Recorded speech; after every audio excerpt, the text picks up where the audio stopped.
Good evening, everyone.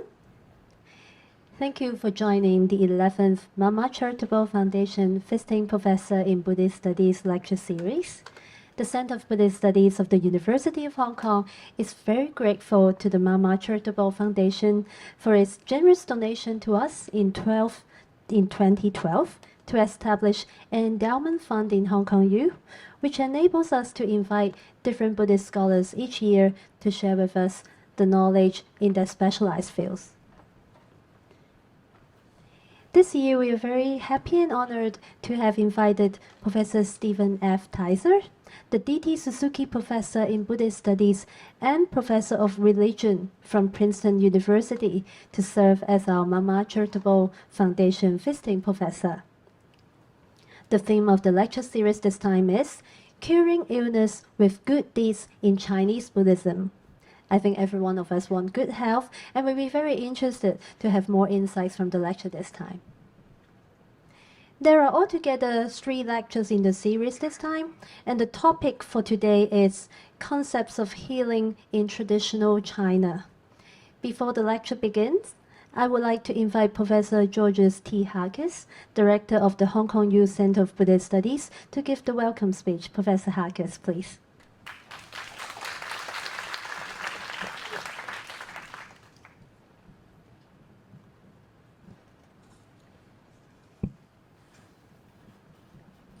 Good evening, everyone, and welcome to our distinguished lectures. It's a great honor for me to be introducing Professor Stephen Teiser, the 11th Mama Charitable Foundation Visiting Professor in Buddhist Studies at the University of Hong Kong.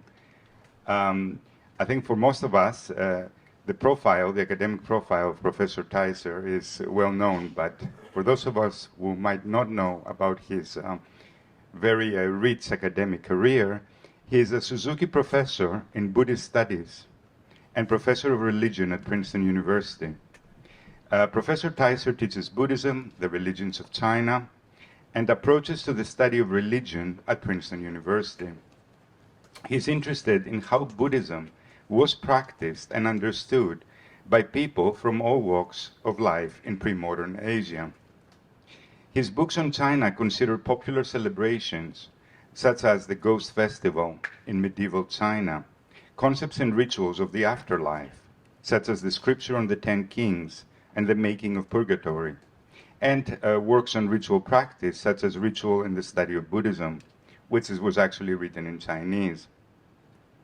He has also written on paintings of Buddhist cosmology, his work Reinventing the Wheel, Paintings of Rebirth in Medieval Buddhist Temples, edited books on Buddhist literature, translated works on the Dunhuang corpus, and numerous articles. His publications have earned him numerous awards, including the Prix Stanislas Julien from the Institute of France. On this occasion, of course, I also want to thank our very generous sponsors, Mr. Long, who is Director of Mama Charitable Foundation, which is here with us today, and Mr. De Sousa, who is also joining us today. And with that, I would like to extend a warm welcome to Professor Teiser for being here with us. Thank you. Thank you, Professor Harkis. Please remain on stage. As a token of gratitude to Professor Teiser, we have prepared a souvenir for you, and may I now invite Professor Teiser to come to the stage also for the souvenir presentation. Thank you so much, Professor Teiser, for coming all the way to Hong Kong from the States for the lecture series this time. Please give a big hand to Professor.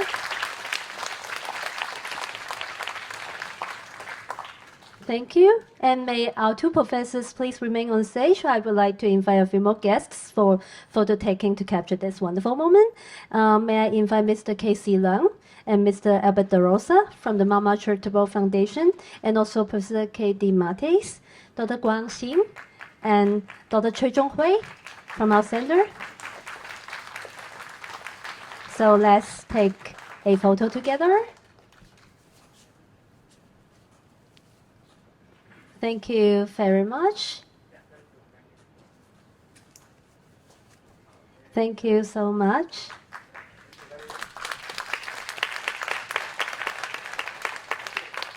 Thank you so much.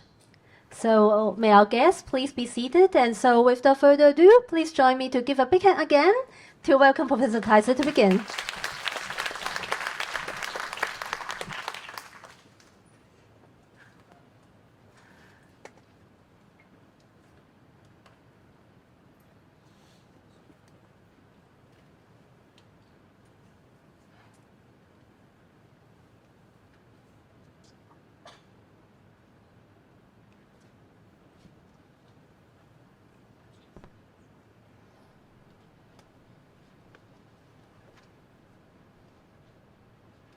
Good evening, everyone, and thank you so much for having me. I thank Professor Halkias and the Center of Buddhist Studies for the invitation and this wonderful gift from a book by Professor Karanadasa, whom I met both here and at my home institution in Princeton many years ago.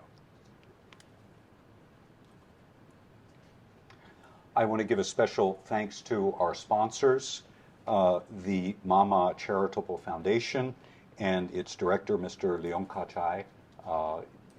I extend my thanks and gratitude, and it's a great honor to be named as the 11th in this venerable series. I want to thank Professor Halkias and the entire staff at the Center of Buddhist Studies, Amy Yu, Kate Wong, Lucia Chan, and many others who've made my visit and the whole process here in Buddhist Studies at Hong Kong U such a memorable and pleasurable and easy experience. It's my privilege as well to have worked at Hong Kong U over the years, or to have worked with many colleagues here, including Pro Vice Chancellor C.F. Lee, Venerable Dhammajoti, Venerable Jin Xing, Venerable Hin Hong, and Professor Guang Xing. So I'm delighted to be here now in this capacity some 20 or 30 years after my first contacts.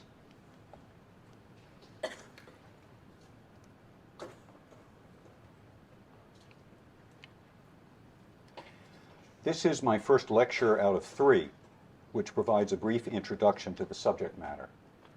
All 3 lectures are animated by a single question: how can good deeds cure illness? Today, I'll sketch an answer to this question using Buddhist philosophy and ritual. I'll turn to 2 concrete examples from the 9th century, a painting and a donation register.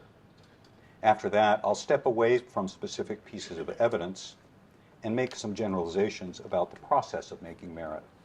Then I'll survey what kind of ritual actions are deemed to produce good results. I'll conclude today's lecture by considering the broader ritual culture of pre-modern China. I'll explore what options were available for the cure of illness and how, in the past, people thought about their options for health care and healing. One answer to the question of how good deeds can cure illness starts with the proposition that from a Buddhist perspective, disease is an inexorable part of life, since life is marked by suffering. In fact, one explanation of the first noble truth of dukkha, suffering or unpleasantness or dis-ease, is that the realm of rebirth or samsara is distinguished by 4 signs: birth, old age, sickness, and death.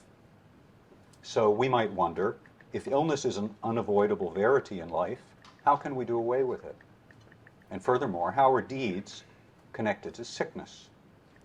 To put it differently, how can actions, this is the root meaning of the Sanskrit word karma, karman, how can actions result in curing disease? The answer is through the transfer of merit. Found in many forms throughout pre-modern Buddhism and the contemporary world, the transfer of merit has been central to Buddhist practice for more than 2,000 years.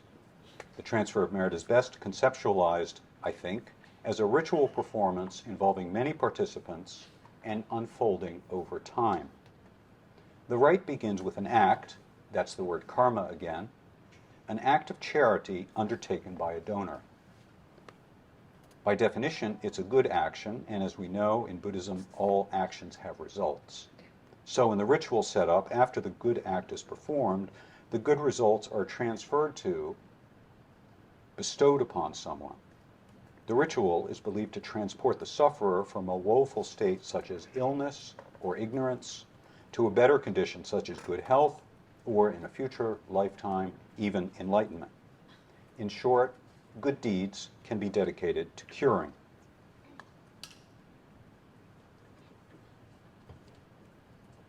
One transfer of merit scenario is depicted in the scene I use here in my title slide. It's a detail from a 19th century painting on silk discovered at Dunhuang, now held in the British Museum. The entire painting depicts a paradise of the medicine Buddha, together with that Buddha's 12 vows and the 9 difficulties, these are on the two sides, from which he rescues people. This scene, the detail, portrays an older sick person, propped up by a family member, receiving the benefits of the chanting of sutras, undertaken by the monks seated facing us at the top. Their words seem to wash over him, somehow carrying away his illness. Below are 2 young boys from the family following along. Other sources from the same treasure trove of Dunhuang, the sealed-up chamber where 60,000 manuscripts and hundreds of paintings were entombed around the year 1000, provide unprecedented detail about the humble people who took part in the transfer of merit. Here we see a donation register written on one sheet of paper, which was later pasted to other sheets to form a scroll. It bears a date corresponding to the year 816 and offers another scenario for the transfer of merit, including juicy details of a donation made by a nun named Ming Qian in order to cure her illness. I'm going to read through this in English translation. Let me run through these 5 lines of writing. The first line is a listing. It records the items donated, with corrections added in smaller writing in the margin.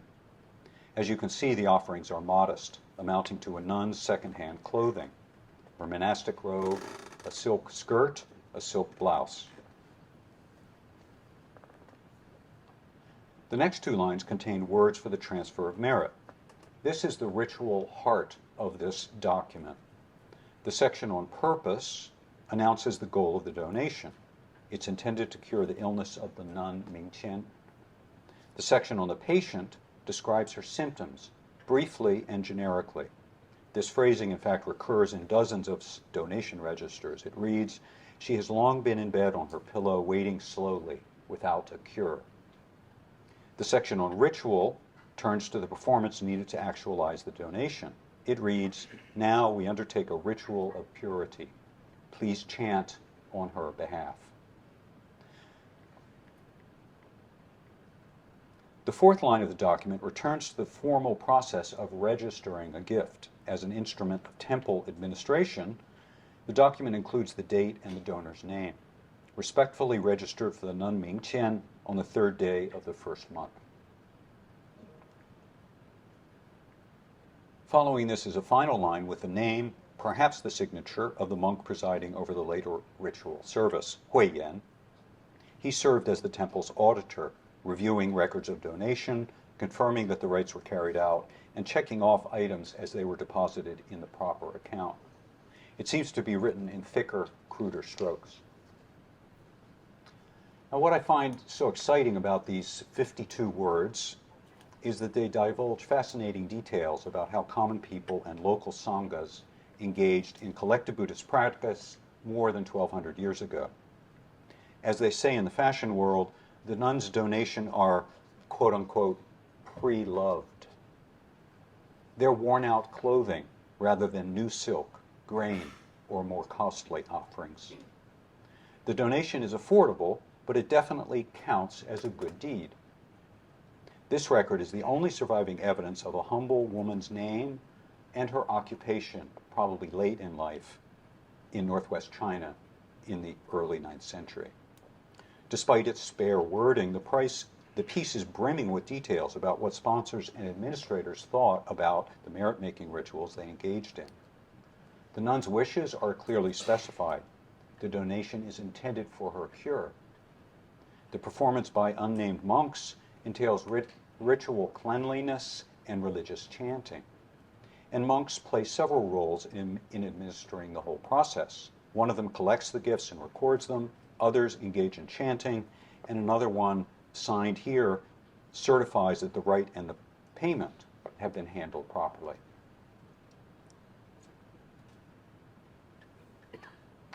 Let me step back from these discrete examples for a few minutes and talk about the bigger picture. So far, I've considered two concrete pieces of evidence from the 9th century, a lavish painting on silk showing monks chanting for a cure, and a cruder donation register covering the essentials of merit-making ritual. What were the broader economic and religious activities involved in giving a donation to make merit in medieval Chinese Buddhism? For the next few minutes, I'm going to summarize what I've learned from studying medieval donation registers as well as liturgies. Compared to canonical sources, these documents from everyday life provide, I think, a more realistic picture of how merit-making actually worked. Merit-making, I contend, was more than a single act or simple transaction. It was rather a process consisting of different phases, requiring participation by various actors and involving numerous objects or non-human actors, what actor network theory, ANT, would call actants, any thing or object taking a part in the whole process. As outlined here, the sources distinguish 5 parts of the process: the donor, the gift, the use or administration of the item given, the beneficiary who receives the final benefit, and the boon or specific form of good fortune to be enjoyed.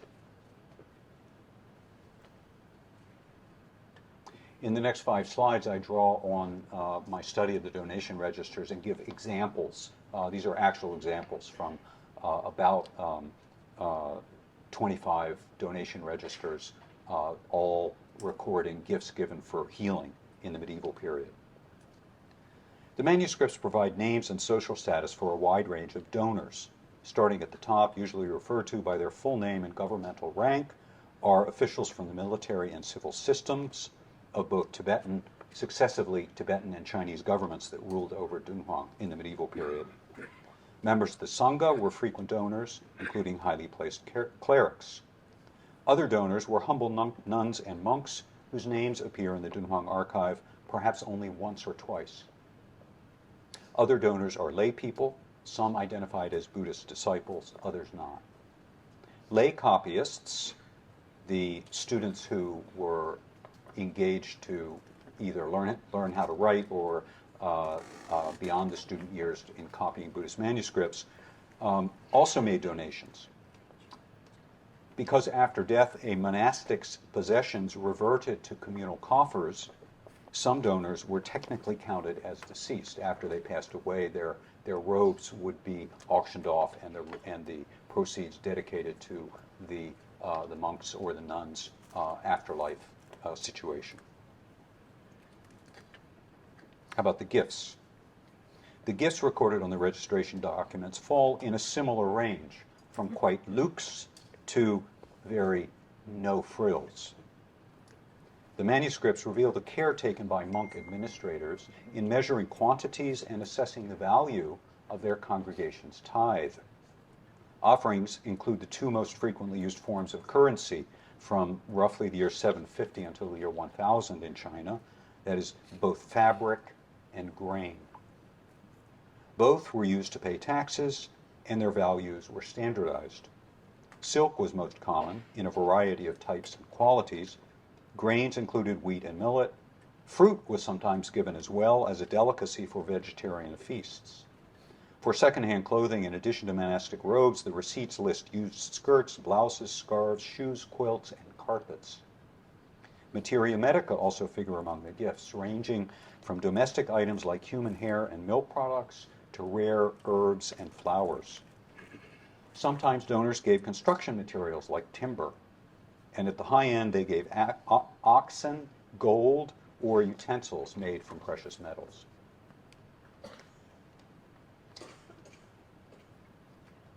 How were the donations used? Donation registers provide great insights into how concrete objects could be transformed into physical and spiritual well-being. My list at the top shows the generic purposes donors could choose from: general property of the Sangha or permanent property of a specific temple, commissioning the creation of various devotional objects such as sutras, sutra wrappers, statues, halls, shrines, parasols, general construction and renovation of temple real estate, and general ceremonies. At the right, you can see that gifts were often earmarked to pay for specific types of ritual, including statue processions, alms distributed to monks for chanting, supplies for vegetarian feasts, alms for memorial feasts, the copying of sutras or funerary rites involving cremation and burial. Sometimes donations were not used in cultic activities, but were consumed more directly, as you see at the bottom left, as medicine, for use as the administrators saw fit, or as a reward to specific people. In sum, the manuscript sources explain meticulously how merit was produced. It doesn't appear to be magical or mysterious. Temple administrators used sophisticated accounting methods. They oversaw a range of economic endeavors, they supervised religious life, and they managed temple property. Manufacturing merit was hard work. The donation registers show us how the monks carried out their work.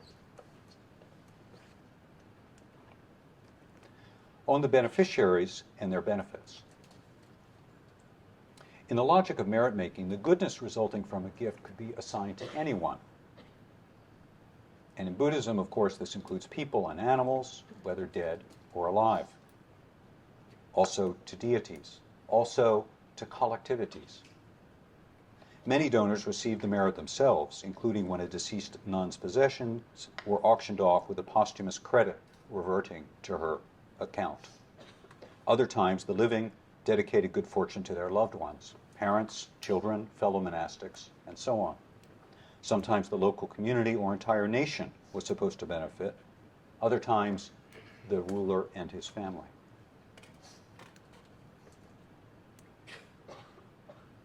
The boons were of a different order than the gift itself and the proximate use of the gift. That is, if you think about it, the gift did not produce something that was like the gift. Grain did not produce, if you gave grain, it didn't produce an abundance of food for the ultimate beneficiary. Chanting sutras didn't result directly in the reborn soul hearing the words of the Dharma.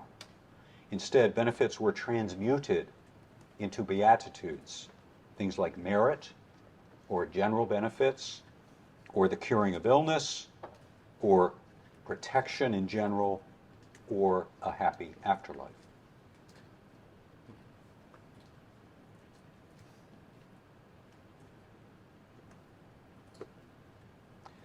Let's turn now to the heart of this lecture. According to people in China's Middle Ages, what kind of ritual actions could be used to cure illness? Here I'm going to rely on a broader range of sources than the two kinds of sources I've mentioned so far, donation registers and paintings. I'll include the liturgical manuscripts that form the basis for my second and third lectures, but I'll also look more broadly at sutras translated from Sanskrit into Chinese, sutras composed in Chinese that were made to sound like authentic translations, and other kinds of texts. These range in time from the era of Kumarajiva in the early 5th century to Chinese tantric texts translated in the 11th century. In addition, I'll be scouring historical sources from this period. I'll consider biographies, miracle tales, standard histories, that is secular histories, Buddhist histories, and epigraphy, including tomb inscriptions.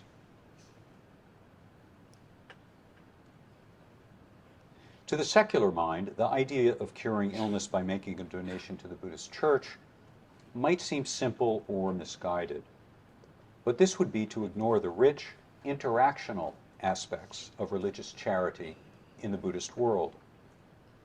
As we've seen, curing with karma involved a sophisticated ritual performance whereby the actions of a donor were converted into moral or religious goodness, which was then bestowed upon a sick person.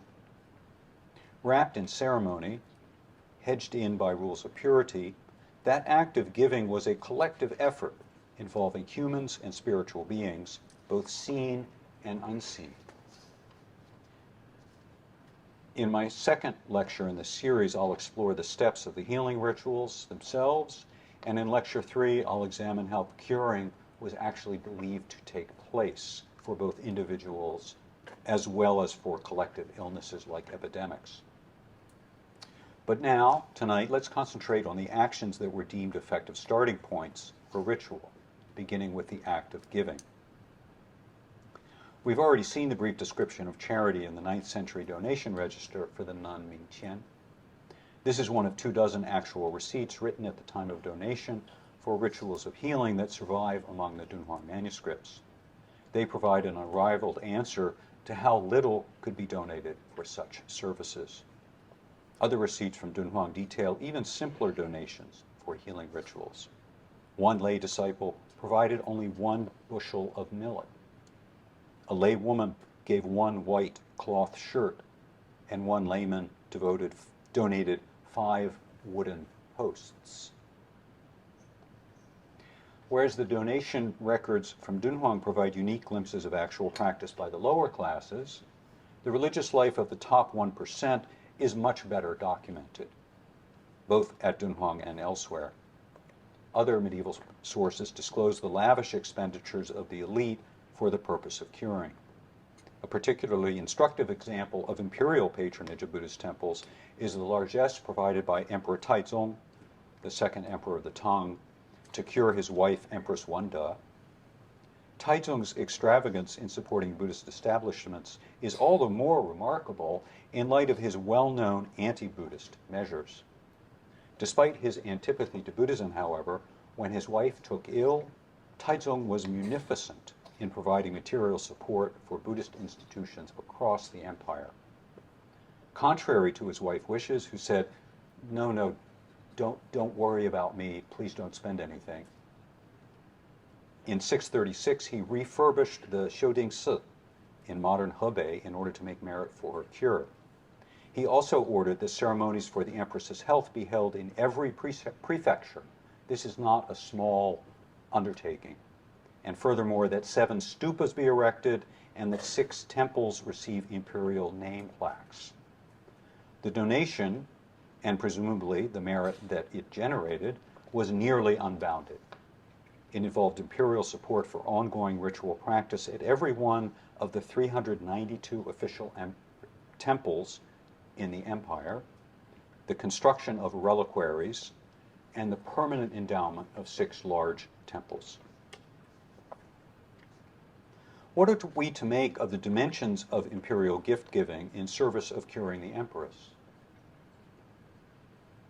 The donation record of the most powerful man of the Tang makes clear his intentions and the scale of his charity. The emperor ordered the construction of buildings nationwide and decreed that rituals be coordinated across the empire to make merit dedicated to healing the empress.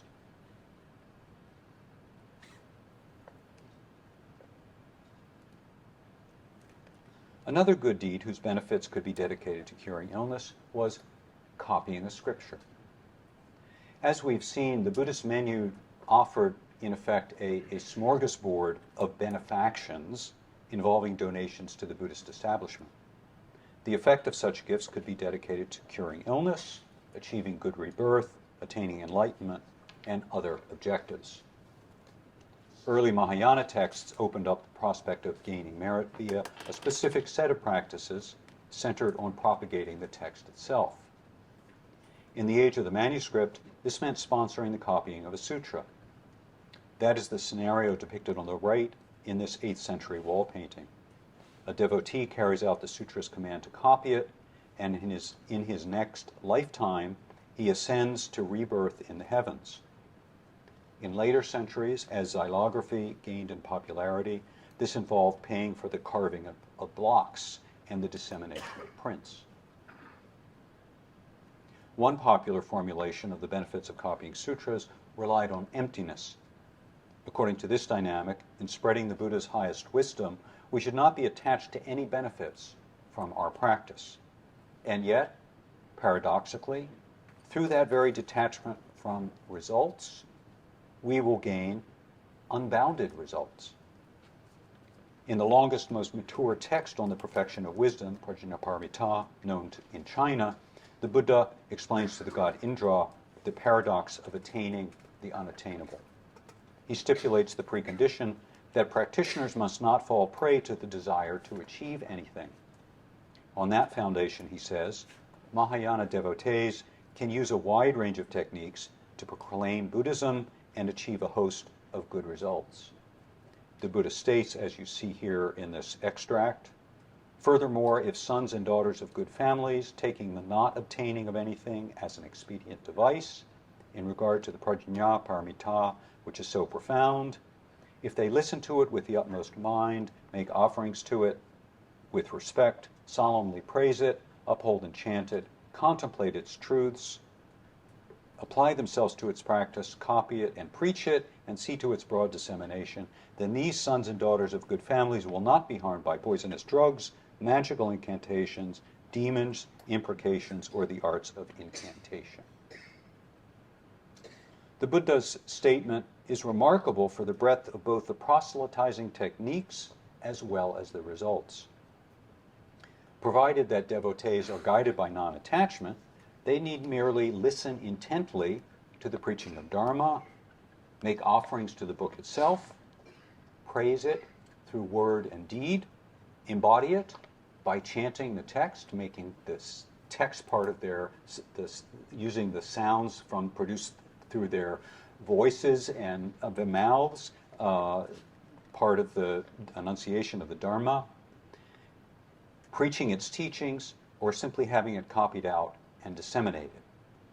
The rewards include protection from physical threats, such as poison, fire, drowning, assault, and wild animals, as well as from harm generated by magicians, practitioners of spells, deities, demons, or any unknown force, including sickness. That's the general background in Mahayana Buddhist Sutra literature, well known in China. But the same promises are made in all four of the canonical sutras associated with the medicine Buddha by Shajaguru. There we learn that if devotees engage in copying the text or other means of dissemination, their sicknesses will be healed, they will be spared the deadly effects of bad medicine, they will live to old age, achieve pleasant rebirths, and so on.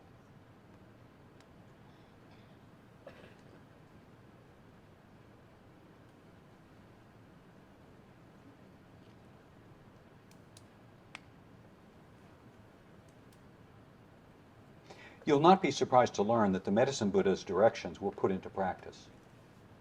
Evidence from Dunhuang shows that people commissioned hundreds of sutras in order to cure illness in at least 38 separate instances over a 400-year span, from 533 to 967.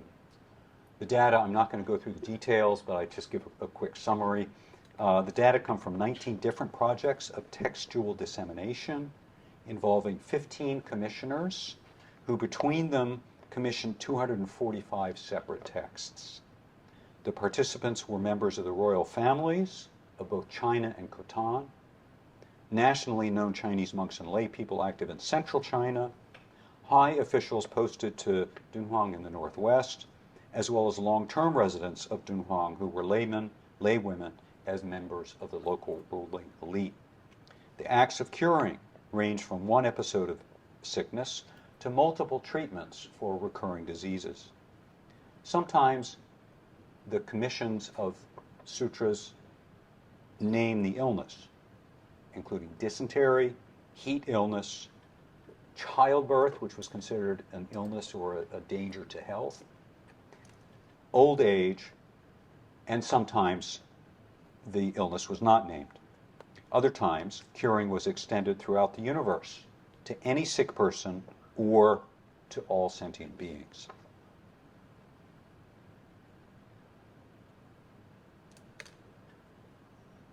Beyond reproducing sutras in manuscript or printed form, Another form of engagement with Buddha's healing message was chanting or vocalizing his words. Such audio-oral presentation began early in Chinese Buddhist history and continues to the present day. We've already seen this method of making merit for healing in the detail from the Medicine Buddha painting I used in my title slide. Here we see a similar motif in a Lotus Sutra mural from the early 8th century. A senior citizen or sick person at rite is accompanied by 2 family members, while a white-clothed layman reads aloud or chants from a sheet of paper with an acolyte perhaps behind him.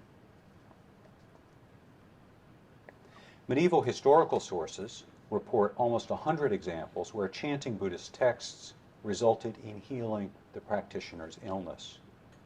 The sources include biographies, miracle tales, and histories, and they were compiled by a remarkably wide range of people, not simply Buddhist devotees and Buddhist writers, but also court historians and people writing biographies at the local level. Across these different genres and authors, the specific words are different, but the general message is the same. Buddhists can cure illness through chanting. The vocabulary and details of chanting varied widely, as you can see in this listing of terms. The chants ranged from a few words to entire scriptures, 8 scrolls in length. The words could be short prayers for recovery, Sanskrit syllables believed to be effective because they were revealed by powerful Buddhas and Bodhisattvas, or the entire narrative of a sutra. The speakers included healthy family members, the sick patient, monks and nuns, or other holy people who specialized in chanting and curing.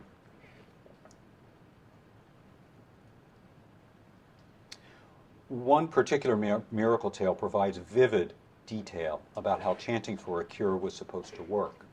I want to discuss it briefly and read a short extract from it. The story shows that chanting was not merely a method of using sound for therapy, but also that sound could rouse a body to become an instrument for healing other people. The story is recorded by Tang Lin in his 7th century collection, The Record of Unseen Retribution, Mingbaoji. The story goes that early in his career, a monk named Sung Cha would go into the wild and establish beautiful isolated monasteries up in the mountains, famous for their design and their building materials. Quintessential hermit, aesthetic monk. One day while walking in the mountains, the monk stumbles upon a man afflicted with Hansen's disease, aka leprosy. The sick man himself is never named in this account. The man had made his life tolerable and had insulated himself from onlookers by building a small dwelling underground. The text accentuates the sick man's squalid condition, describing the monk's revulsion at his sores and scabs on his body and the servile position of the man, who was reduced to begging for food. The monk takes pity on him and convinces the man to accompany him back to his home monastery. Once there at the monk's monastery, the monk prepares a safe abode for the man, building an underground lair. Then the monk turns to healing the patient. This begins the first effect of chanting. The monk teaches the man how to chant the Lotus Sutra. But the cure is not simple. To begin with, according to the narrative, the sick man is illiterate, plus he's stubborn by nature. So teaching him the text of an 8-scroll sutra is not easy. After a while, the teaching duties are taken over by a being who visits the man in a dream. This makes things much easier. After the dream intervention, the man's chanting ability as well as his sickness begin to improve. And eventually, the man cures not only himself, but he can also heal the sickness of others. This is the second effect of chanting. The text states in this extract, when the sick man was almost halfway through being able to chant the sutra, he dreamt that someone came to teach him, after which he grew more intelligent. By the time he neared the 5th and 6th scrolls, he gradually felt his sores getting better, and when he could complete the chanting of the whole text, his hair and eyebrows had grown back, and he was full-bodied again like normal. Moreover, he could cure illness on behalf of others. According to the author, the man had developed his curative powers to such an extent that his own chanting could now heal others, including the author of this tale, who ends the story by saying, "Once when I, Tonglin, suffered from a tumor, the monk dispatched this man to heal me, and his exorcistic spells resulted in a cure. I myself can testify that this is true." Tonglin's account is noteworthy for the way it wraps together so many features of curing by chanting. The story confronts the difficulties of teaching an illiterate person how to memorize a long text written in a literary language. These challenges are exacerbated by the diseased man's stubborn personality, and they are dramatically ameliorated by the intervention of a gifted, unnamed teacher who appears in a dream. Mastering chanting has a direct effect on the sick man's body, and in two ways. First, his body is made whole again. His scabs fall away, and the hair on his head grows back. Secondly, his formerly diseased body itself becomes a vehicle for further healing, and his teacher sends him in person to chant for the cure of other people's sickness. Hence, chanting constitutes a continuing repertoire of devotion that accomplishes curing in more ways than one.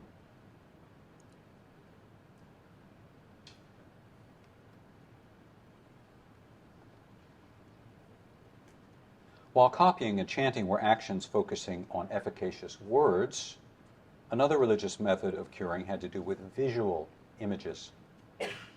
Donating money for the fabrication of a statue or a painting of deities was yet another form of merit-making, whose consequences could be dedicated to the curing of illness. You will not be surprised to learn that images of the medicine Buddha by Shojaguru Tathagata are among the most popular figures reproduced at the Mogao caves at Dunhuang. How popular exactly? The most recent thorough accounting images of the healing Buddha places healing Buddha images in second in number only to images of the 1,000 Buddhas. Between the first dated appearance of Baishoja Guru in the year 584 at the Mogao cave complex through the end of the Western Xia dynasty in 1227, there were more than 500 individual images painted of Baishoja Guru painted in murals at Dunhuang. Constructing or commissioning a painting or statue of the medicine Buddha and sharing the benefit with sick people, however, was only the beginning. Once put into plastic form, as art historians like to say, such sacra were ensconced in a rich life of devotion. After their consecration, many images lived a rich life. They were enthroned, clothed, bathed, strewn with flowers, incensed, revered, dreamt about, and so on. Beyond Baishoja Guru, the Buddhist pantheon offered a bevy of healers, a veritable healthcare industry with famous doctors, clinics, and other healers. At the apex of the system was, of course, the greatest doctor of all, Shakyamuni Buddha. But he was merely the top draw in the medical practice of Buddhism. Other members of his wellness team were the transcendently wise layman Vimalakirti, who used his own illness to teach others the meaning of emptiness, non-duality. There were two pairs of bodhisattvas, Vaishoja Guru Raja and Vaishoja Samudgata, one pair, and Avalokiteshvara and Gadgadasvara, plus the bodhisattvas of the 10 directions, numerous gods, nagas, and deities, as well as Shakyamuni's, the historical Buddha's own physician, Jivaka, who continued to make house calls in later centuries.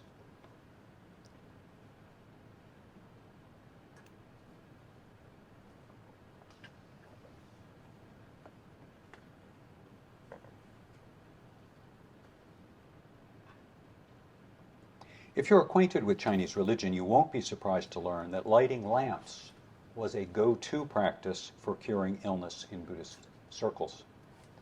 The worship of stars and light, sophisticated rituals for generating and absorbing celestial brilliance, and tapping into divine as well as man-made light, have long been part of Chinese religious practice, particularly pronounced in the Taoist tradition. This fundamental religious technology was yet another method Chinese Buddhists use to transform good deeds into the curing of illness. The medicine Buddha scriptures prescribe healing rituals that involve lighting lamps and candles and festooning colored banners. Many practices are described in sets of 7. 7 banners, 7 colors, 7 tiers, 49 days, and so on. One particular temple at Mogao, Dunhuang Mogao Cave 220, rebuilt by the Jai family in the year 642, is perhaps the most shining example, get it, shining example, of this mode of curing. Debate is centered on how to make sense of the elaborate activities of lamp lighting taking place in the medicine Buddha's Pure Land. The composition is dominated by 7 Buddhas, most of them explicitly figured as medicine Buddhas. Canopies and flowers float above them, and the Buddhas are accompanied by 10 bodhisattvas. Yaksha generals, usually numbering 12, are depicted around the edges. But what engages the visitor most directly is placed at the level of the human viewer. 2 multi-tiered trees containing candles, 1 at each side, and a lamp wheel with many layers in the center. So on the right slide,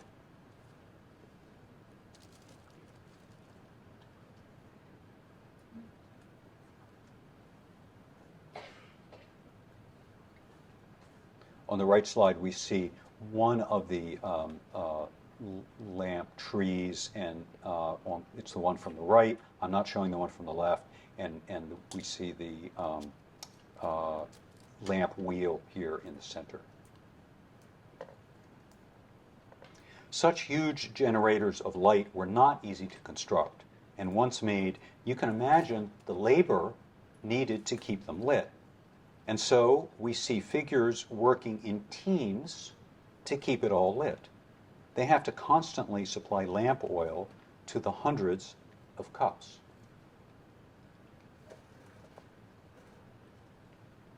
In the cave temples, these lamps are essentially life-size, as you can see from the actual humans standing before, this is not in the cave, but this is one of the first full-scale, one-to-one digital reproductions done by the Dunhuang Research Academy, and in place there in their digital research archive in a photo taken 6 years ago.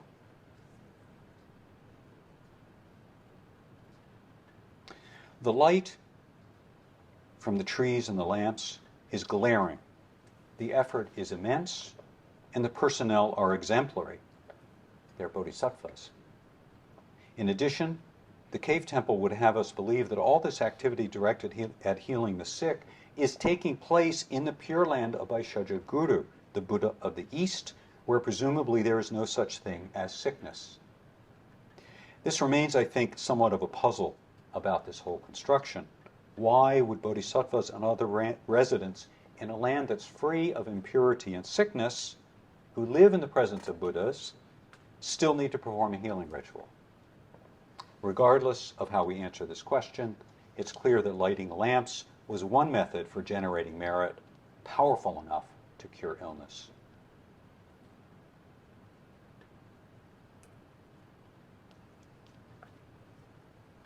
Like many religions the world over, Buddhism takes part in the rich tradition of power objects.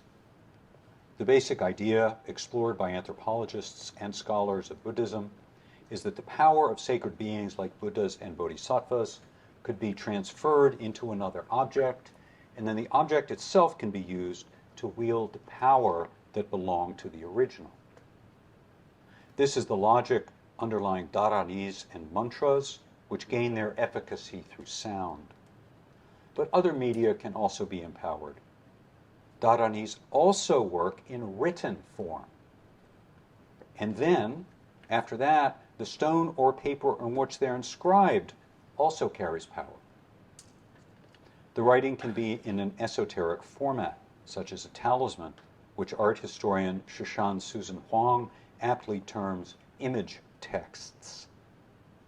Once made, the talisman's power can in turn be transferred to someone else by ingesting it, writing it down on a piece of paper, burning the paper, putting the ashes in water and making tea, and that is infused, and then drinking the tea, that is ingesting the talisman physically.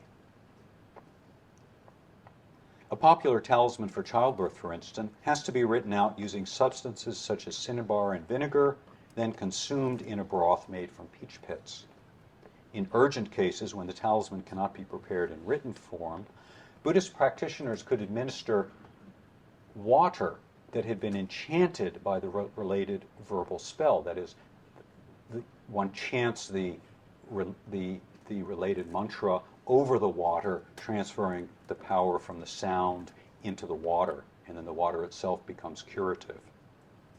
Instructions for the talisman read, as we see here in an extract, "This talisman is for difficult childbirth, especially when the mother is aged. Swallow it with peach soup, adding a little vinegar and 7 granules of peach seeds with the pointed tips of the pits removed. This method is highly secret and must not be transmitted." The method for writing the talisman and sealing the body is to take cinnabar, add vinegar and grind it, and draw it out. Then swallow it with floured well water. In urgent cases, chant the spell of Kundali carefully 21 times, enchanting the water and then drinking the talisman dissolved in the water.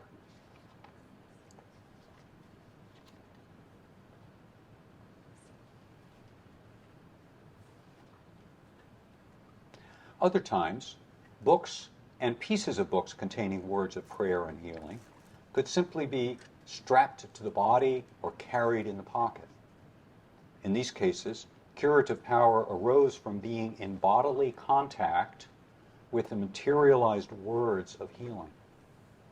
Such is the case for one quite small, though still legible, partial healing liturgy. It's a strip of paper 1 inch tall and 30 inches long. It's about this size. It could have been folded up into a strip the size of a small bookmark, as it currently is, in fact, in the British Library, and then placed into an armlet like the early Tom example shown in this slide.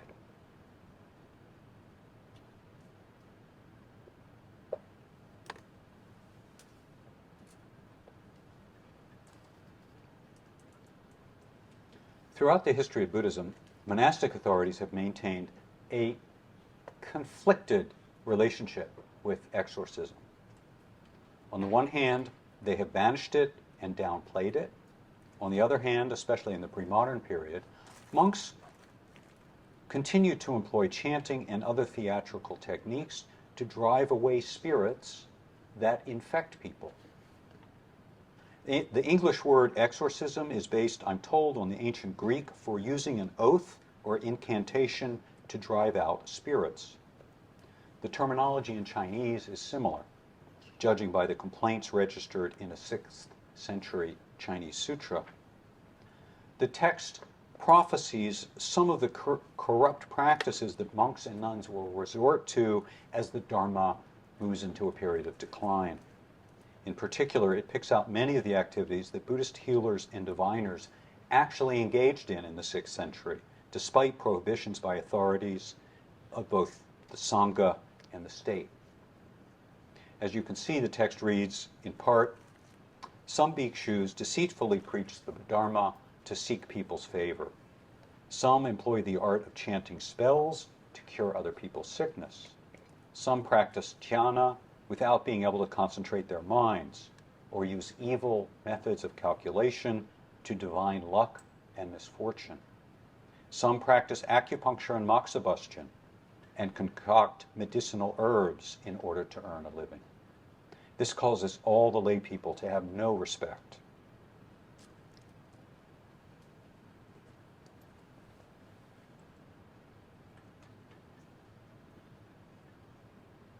The Dunhuang cache preserves a set of 16 illustrated demonology cards written in both Khotanese and Chinese that illustrate the logic of propitiation. To get behind this, we have to remember that in the premodern understanding, spirits are everywhere, both demons and good spirits. Further, spirits can inflict illness or pain upon people or even take over their bodies. They can be controlled, that is, turned from evil to good, by spiritual virtuosos who command the right methods for divining spirits and then vanquishing those who have evil intent. The same spirits who can threaten the life and health of your children can be brought to heel by first determining who they are through divination and then sending them offerings. By paying off the proper spirit, one can turn her from an abductor into a protector. So we see in this set of 16, I call them cards. They're written on paper. The opening prayer reads, "These 16 goddesses all protect small children. For children under the age of 12, these 16 goddesses transform their bodies into evil forms and cause sickness and harm. Below the 16 great deities, each has innumerable small yakshas who grab hold of the souls of small children. If you want your little boys and girls to be free of sickness, then you should sacrifice to these deities and your children's sicknesses will be cured." So, for instance, if you dream of a cat and your child manifests drooling and a swollen tongue, then you need to undertake sacrifices to the cat demon. This placard reads, "This female spirit's name is Mankranadi. If you dream of a cat and your small child's tongue is rolling out and foam comes out of the mouth, then you will know that this spirit has given her the sickness.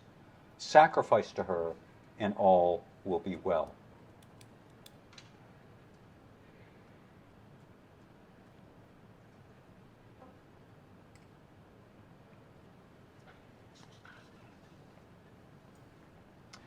In my last section for tonight's talk, I'd like to turn to the question of whether you could use one method or some or all of the above.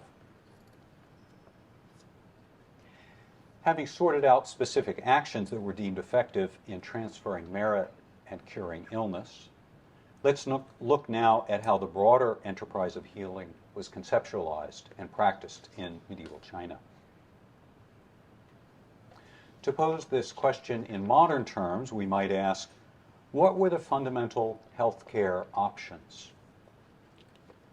As the title of tonight's lecture suggests, traditional China entertained not one, but rather multiple concepts of healing, numerous techniques to choose from when dealing with health issues.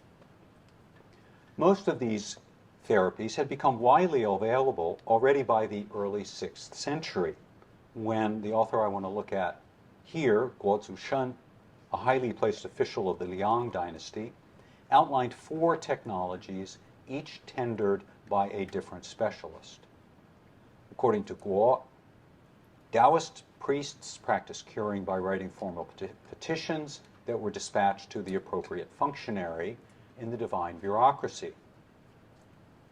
Buddhist monks and nuns employed another method, preaching sutras and presiding over rituals, thereby enabling sponsors to create merit and transfer it to the sick. A third group, local spirit mediums, exorcised the demons believed to cause illness.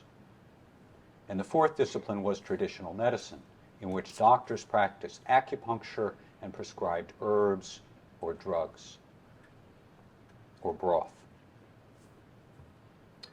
The Liang minister's assessment of medical practices is contained in a memorial he submitted to Emperor Wu of the Liang, that is primarily about politics, not medicine. The minister, unlike the emperor, was generally critical of all forms of institutional religion, including Buddhism and Taoism, and he was skeptical as well towards everybody involved in healthcare.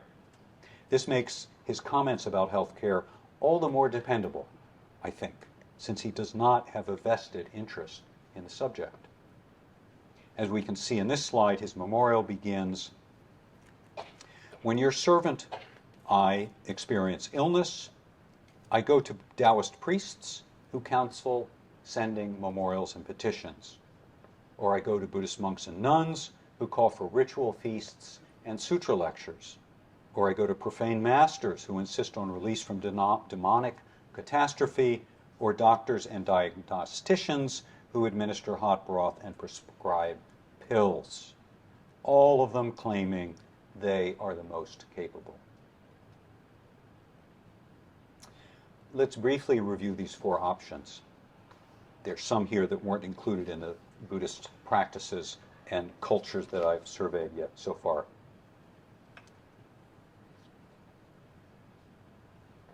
Taoist liturgical manuals from the early centuries of the Heavenly Master tradition, perhaps as early as the 5th century, contain many templates for petitions that Taoist priests would send to the various offices in the heavens. Written in the language of the imperial bureaucracy, they request that deities and functionaries in the other world intervene in the life of the patient. The gods invoked are quite numerous, as you can see in Franciscus Varellan's translation here. I've quoted just from the beginning of it. The deities invoked include the three heavens department, the five directions, the Most High Limitless Great Tao, the Most High Lord Lao, all the lords and elders, the Lord Heavenly Master, the three Master Lords and Ladies, Merciful Father and Holy Mother, the Lord's Heavenly Physician and Great Physician, 15 merit officers of healing, and this is just the beginning. The text goes on. There are more bureaucrats and deities involved.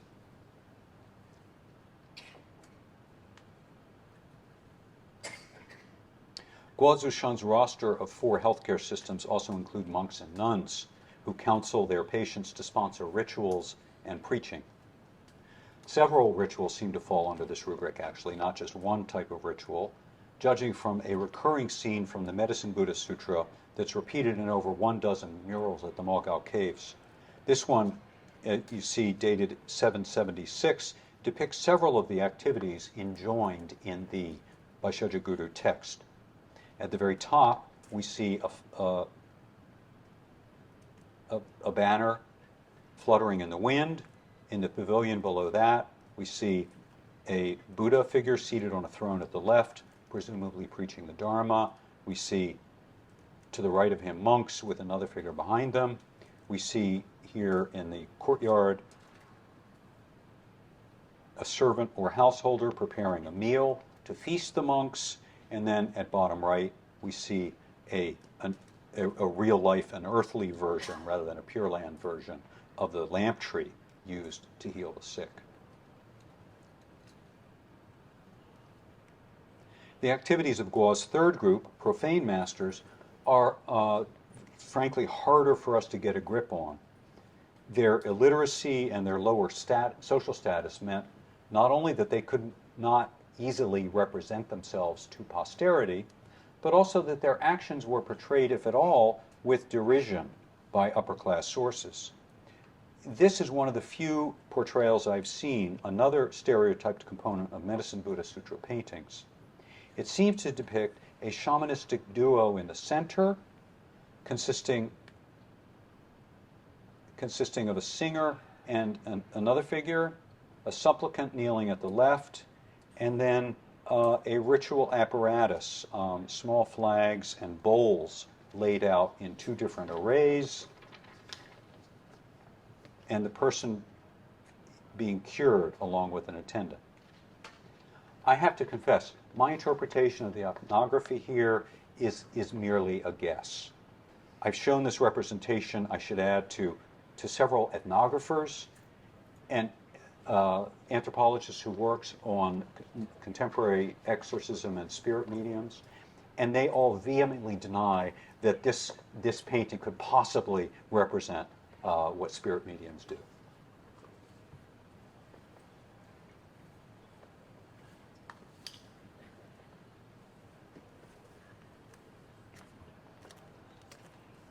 The fourth method for healing noted by Guozi Shun is the medical option, medical doctor.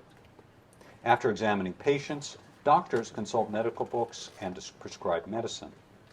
And so in the right-hand illustration, a late 6th century mural, a man at the left mixes medicine as it's administered to a patient.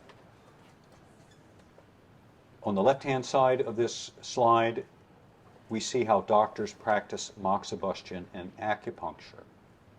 In this fine painting by Li Tang, somewhat later than the mural, we can see the grimace made by the man being treated with flaming mugwort. In summary then, according to Guozi Shun, already in the 6th century there were multiple healthcare providers, each one a specialist in a different practice of medicine.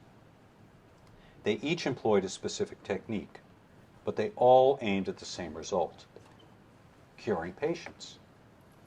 Neither the Liang Dynasty official nor Buddhist sources insist on a hard distinction between categories. They don't invoke terms that would separate religion or magic on the one side versus science or medicine on the other. Nor do they intimate that there was any mutual incompatibility between these techniques. Rather, the regimen of cure is judged by its results. A willingness to experiment with multiple therapies seems to have been the norm throughout the pre-modern period. Most people, it seems, felt free to pick and choose among therapies, using one and then the other, judging them by their results rather than their logic. They did not worry about differences between technique or sectarian or religious affiliation. That's the general picture. For a subset of more intense practitioner, however, a lifetime of religious devotion comprehended many forms of practice, bundling together several of the treatment options already mentioned and more.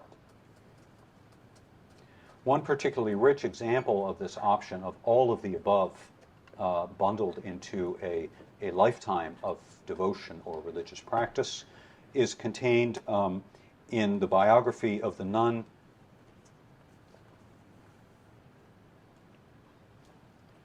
Xuanzao, who started as a teenager born into the Lu family. While young, she developed a serious illness, which probably manifested in terrible sores on her skin.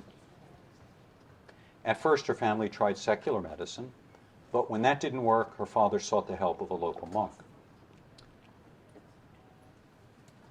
The monk advised the family to collectively undertake the practice of confession in order to purify themselves. And so they carried out a week-long religious service in their home dedicated to Avalokiteshvara, Guanyin. They prostrated themselves and meditated continuously. These pieties called forth a miraculous response. An image of a deity, whom I assume is Avalokiteshvara, appeared to the girl at night, gently stroked her body, and lifted away the illness. The narrative reads in part, as you see on the slide, the girl's father followed the monk's advice and organized an Avalokiteshvara feast in his home. His daughter cleansed her mind and purified her thoughts, exhausting her sincerity with the utmost reverence. Persevering in her sickness, she bowed low and knocked her forehead, concentrating her thoughts one after another. After 7 days passed, early in the night, a golden statue more than 1 foot tall suddenly appeared. It stroked her body 3 times, from head to foot, and she sensed her deep illness suddenly lifting away. But that's not the end of the story. The process of healing extends beyond simply relieving the girl's symptoms. First, you'll remember she took medicine, which failed. Then She engaged in Buddhist chanting, prostration, and visualization, which succeeded. Next, the next step in the story, the girl commits the rest of her life full-time to the Buddhist cause. She becomes a nun, and for 37 years focused her practice on chanting the Lotus Sutra, maintaining a strict vegetarian diet, praying constantly to be reborn in Maitreya's heaven. But what happens to her in the end? We're reading a miracle tale, after all, in the form of a biography. In his conclusion, the biographer follows a trope made famous, I think, in Jataka tales. I think he's following the model of many Jataka tales known well in China. And he offers essentially a non-committal conclusion that readers have to figure out on their own. The text merely states, as you see here, in the 16th year of the Yuanjia era of the Song dynasty, she left the city to commission sutras, and it is unknown where she ended up.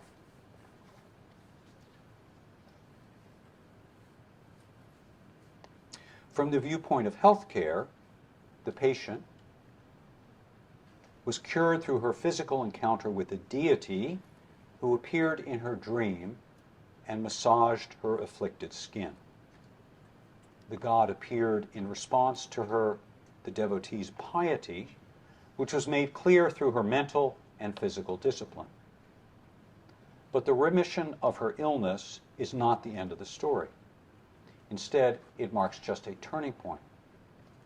The girl's cure is both a confirmation of her sincerity and the impetus for her to dedicate the rest of her life to the highest ideals of Buddhist practice. She leaves the householder life and ordains as a nun, dedicates herself to chanting the Lotus Sutra, adheres to a vegetarian diet, focuses herself on a better rebirth, and proselytizes for the commissioning of sutras. In conclusion, then, curing illness could be achieved through numerous medical and religious techniques, but it could also give rise to an intensive religious life focused on long-term goals. Speaking of focus over a long period of time, I thank you for your attention tonight and your patience, and I welcome your comments and questions. So thank you very much, Professor Teiser, for your inspiring lecture. The section is now open to the floor. If you have any questions, please raise your hand and we'll pass you the mic.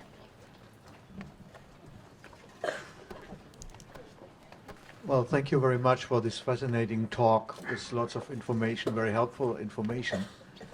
Recently, I was looking for the Buddhist term for health, and I always found it negatively defined as the absence of disease or curing disease. And so I was carefully watching your translations, and once I've seen, the word health, like the Empress health.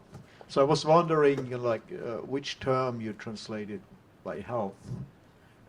And that's the first thing. And the second is, could it be that, health, as we understand it in the West, is maybe not really considered a goal in traditional Buddhism? Of course, you have a means to cure diseases, but the ultimate goal would always, go beyond and become enlightened or liberated.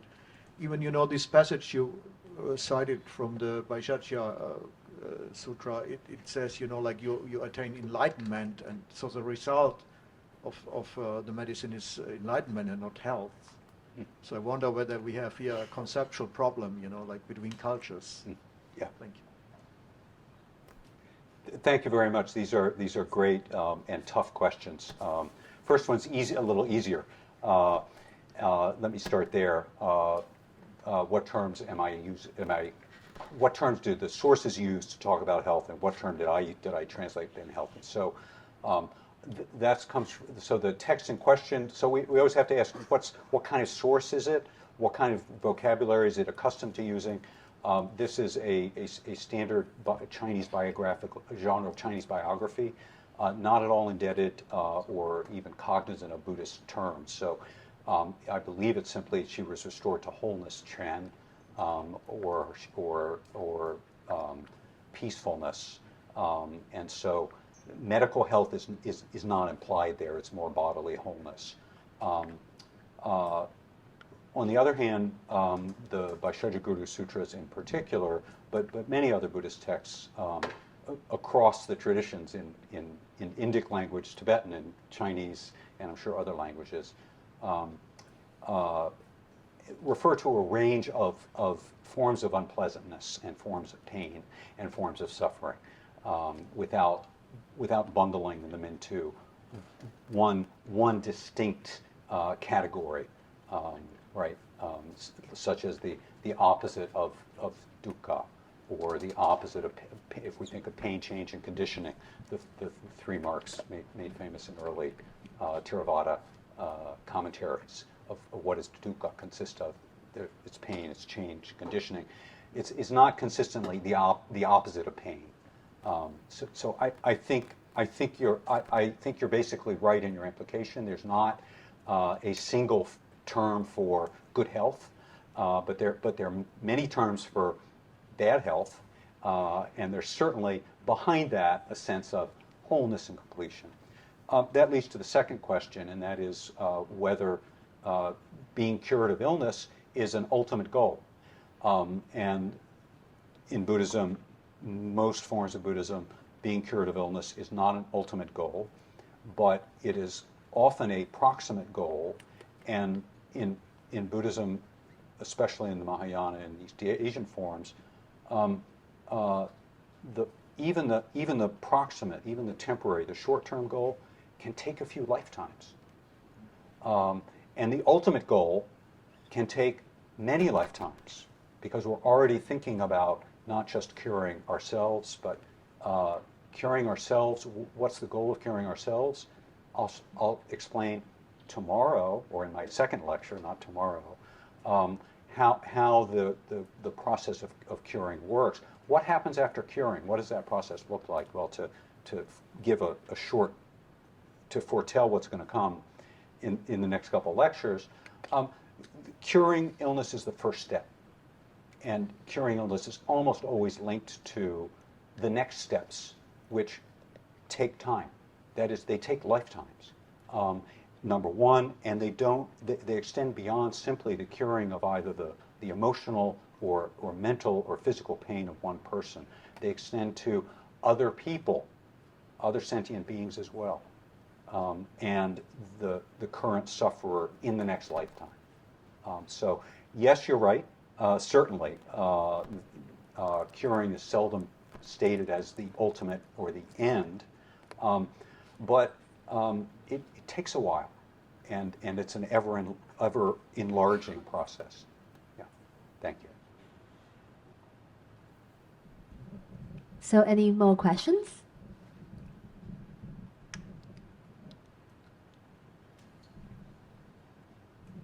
Thank you very much for this fascinating talk, and how you have actually shown us how illness has contributed to the Mahayana cult of the book, which is something that's very new to me. You know, I never really connected the two.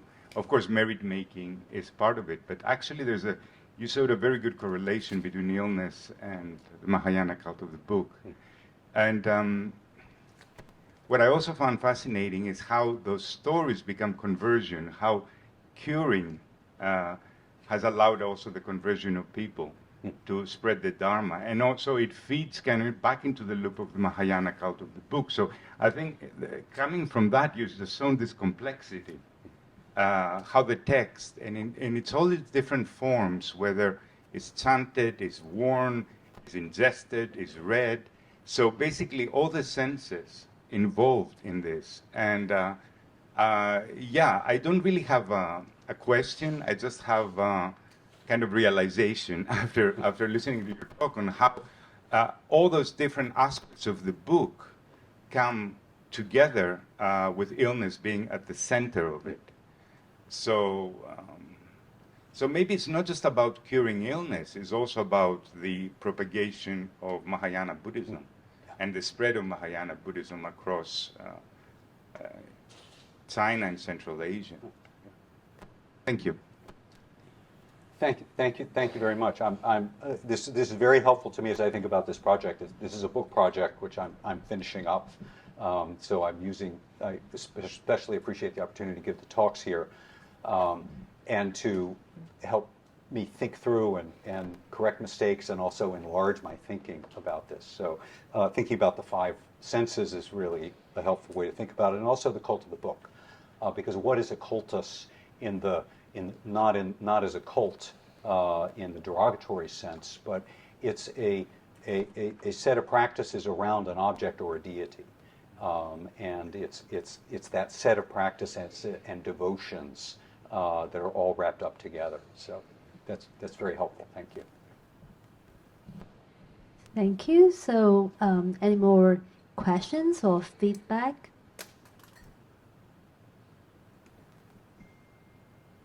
Has no one in the audience been ill recently, or had to deal with sickness? Sorry, please. Yeah, thank you for your interesting lecture. I was thinking about the titles of the series, and it says Good Deeds in Chinese Buddhism.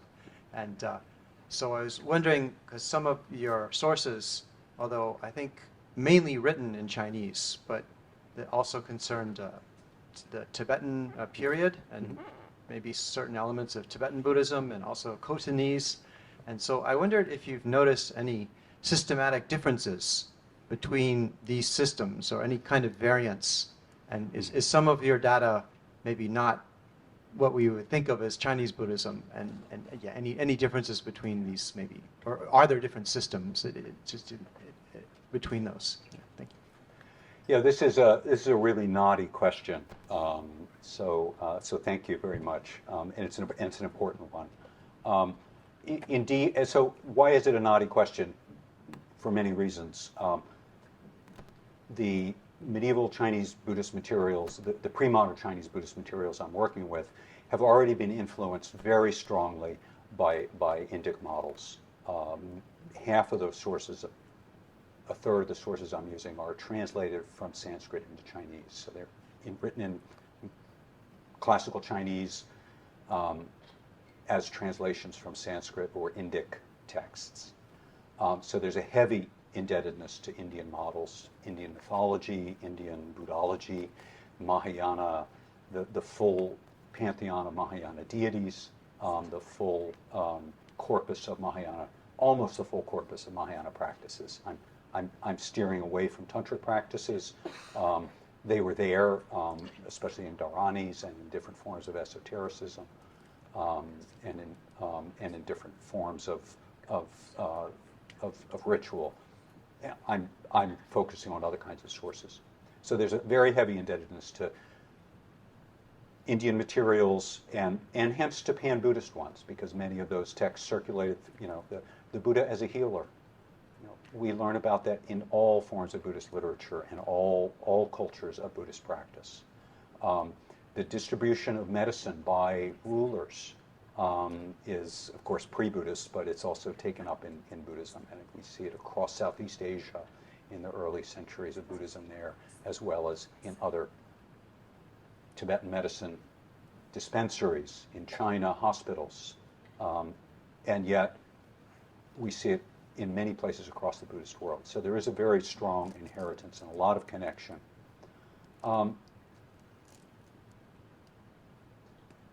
What's uniquely Chinese? Some elements of ways of describing illness, which I'll get into a little bit in the third lecture. That is, how is illness described in liturgical materials?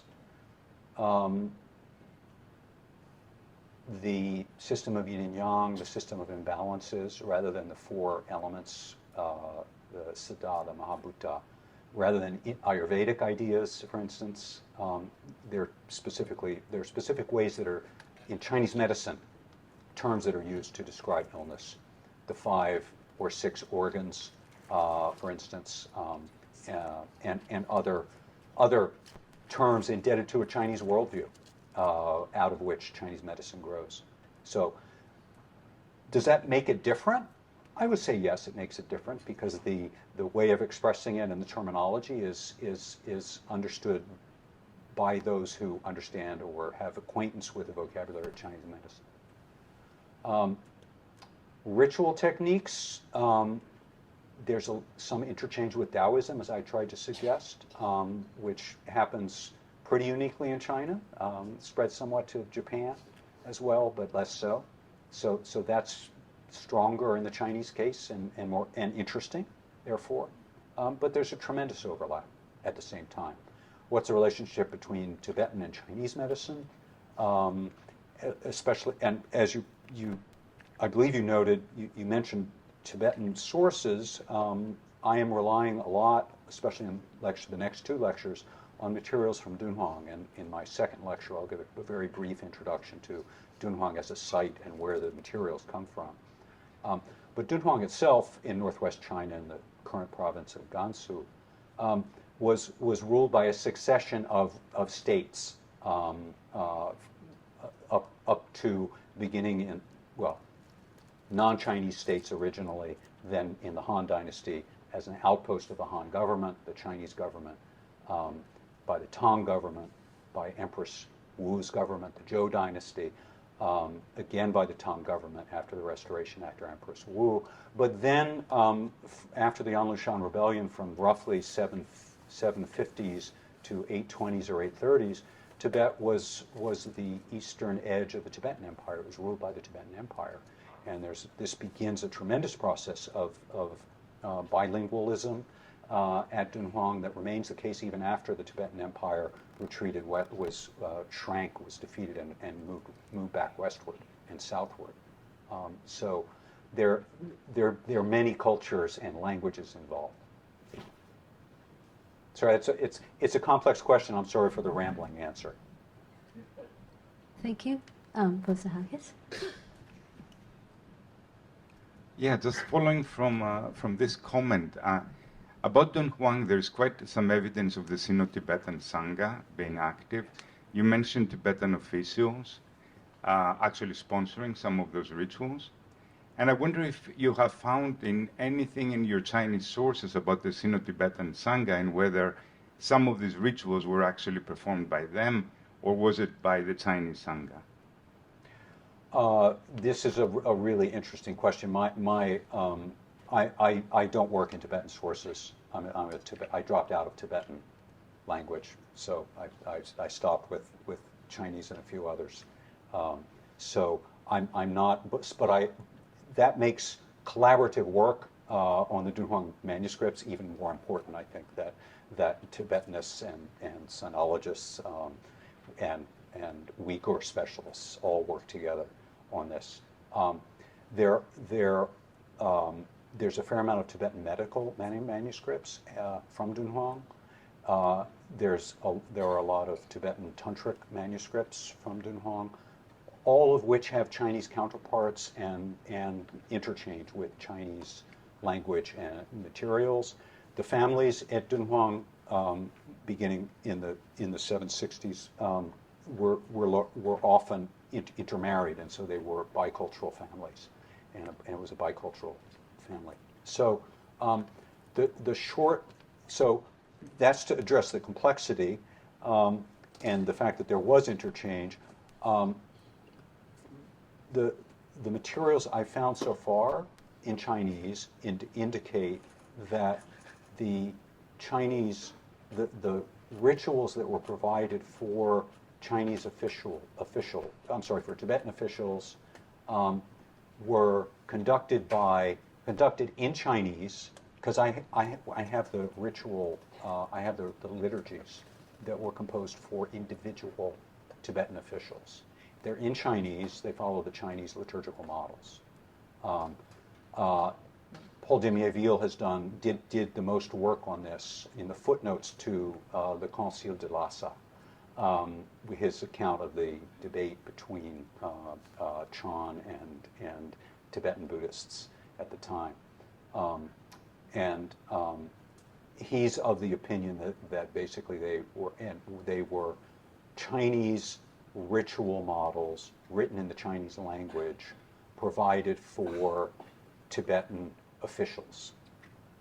And because of his mastery of both the Tibetan and Chinese, both sources from Dunhuang, I defer to him in that conclusion. I would say it's a tentative conclusion, and I'm open to it being rewritten.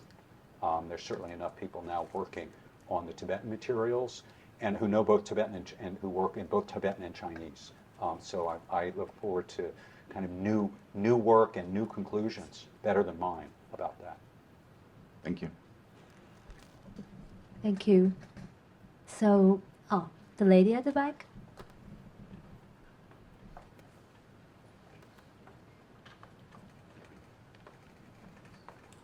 Thank you very much, Professor Teiser, for your wonderful and very interesting lectures. I'm so excited to have had a chance to hold the mic. So, from the lecture today, we have seen a lot of interesting resources and research. And I wonder, in the part of Guo Zu Shen, it seems that the Buddhist monks and nuns are just one type of the specialists in curing the illness in terms of the folk religious beliefs. And we also watched the Taoism resources. So I was wondering if in the medieval Chinese belief, if the Buddhism itself can be enough to cure the illness, or it serves as just one part of the whole, to in terms of their beliefs from your research. Thank you. Someone has answered this question really well. It's a great question, and someone has answered this question really well, not for the period I work on, but for slightly later in the 11th century. So let me cite that work and tell you what his conclusion is, and then I'll go back to a small answer for the earlier period. Nathan Sivin, S-I-V-I-N, scholar of Chinese science, passed away just a year ago. Chinese science, Chinese medicine, and Taoism. One of his last books was just a masterpiece. It's called Chinese Healthcare in the 11th Century. And he surveys the different healthcare systems, including religious healthcare systems of the time. And he concludes that, actually my presentation of Guo Zu Shen is based on that 6th century source, but I am serving as a medium for Sivin's conclusion, and his approach, which is that people used whichever method worked. And they were not that choosy, number one, and so that's the general orientation, and that's the general answer from a later period. Based on the sources that I will look at in the next two lectures, I would refer you to a phrase that occurs repeatedly in the Buddhist liturgies. So I'm going to be quoting a lot from Buddhist liturgies and summarizing the Buddhist liturgies. So they're provided by Buddhist monks for merit-making ritual that are dedicated for the cure of illness. One of the things they almost always say is, we have tried numerous techniques to heal our daughter. We have tried yao, shi, we've tried medicine, and we've tried shi, stone. What does that mean in the medieval case? That means acupuncture needles were made of stone in the early times, because they were hard and they could be polished to a point, in some ways more easily than metal. And so she has already been to the doctor, is what they state explicitly. The family has already resorted to the local doctor, who has used local medical methods, looking up, palpating her pulse, taking a case history, we would say in modern terminology, prescribing medicine based on medical textbooks. using acupuncture and moxibustion, which often went together, right? And it didn't work. And so now we're going to use merit for curing. We will try this next. So that's in some ways even the. So how do we interpret that statement by the liturgists, the Buddhist monks, Buddhist priests who are writing and performing the ritual? In some ways, they're giving credit to another healing tradition. In another sense, they're asserting their superiority or the fact that that one didn't work. Right? So I think there is the implicit recognition or admission that there are other techniques. Right? Thank you, Professor. Yeah, thank you for the question. So, any more questions? Feedback?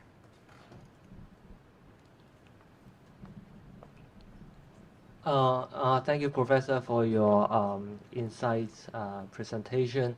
And I would like to know about what prioritize those like medieval Chinese Buddhists or practitioners in Dunhuang in their copying in order to like cure themselves from those sufferings.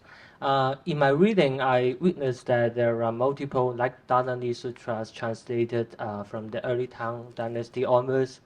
For example, we may find the codes of Avalokiteshvara, and multiple Dharanese features these codes has been translated from, for example, Buddha Lichi onwards. But on the reflection on their copying to the topic like curing the illness, it's not that compatible with those like Buddha Sutra or any other mainstream Mahayana texts. So what makes them prioritize on the preference of copying to this case? Thank you.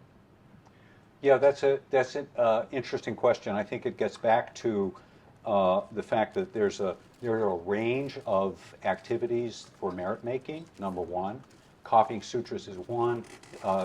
So dedicating, giving money for the commissioning of a painting or a statue, or banding together with other lay people to commission a shrine in a cave, a temple, either a freestanding one or in a cave.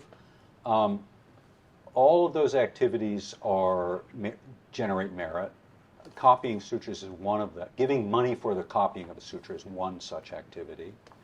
And then the results of that, the merit-making activity, right? The merit that results from it can then be dedicated to a variety of results, including curing illness. The most common in terms of numbers, and there have been some studies, some book-length studies done of what texts are copied, have been commissioned, taking just the Dunhuang corpus as a stable data set. What texts were copied more frequently than others, and toward what ends was the copying dedicated? And as we would expect, the number one boon, the number one result sought is a better rebirth for ancestors, for someone who has recently died or is being memorialized. That's number one, and that's certainly the most popular. What's number two? Healing illness is number two.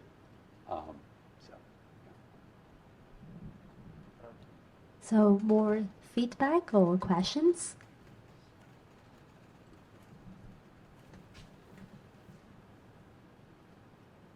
Anyone?